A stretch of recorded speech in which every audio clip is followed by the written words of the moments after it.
سبح اسم ربك الأعلى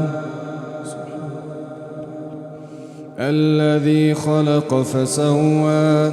والذي قدر فهدى والذي أخرج المرعى فجعله غثاء أحوى سنقرئك فلا تنسى إلا ما شاء الله إنه يعلم الجهر وما يخفى ونيسرك لليسرى فذكر إن نفعت الذكرى سيذكر من يخشى